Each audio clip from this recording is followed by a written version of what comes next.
How to enable direct messages on Instagram. Hi everyone, welcome to the channel.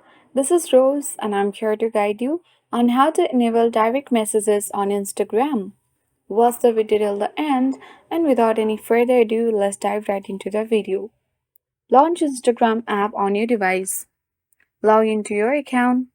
Now tap profile icon at bottom right corner of the screen and proceed to the menu icon at top right corner or the three-line icon to access settings and activity page.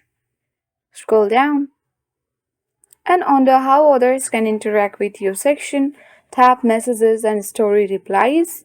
Now tap message request and then tap others on Instagram and select message request. Also, for your followers on Instagram, select message request and this will enable direct messages on Instagram. That's all for today. Hope this video helped you. If you are new to our channel, hit the like button and subscribe for more tech and tips videos. Thanks for watching and see you in the next video.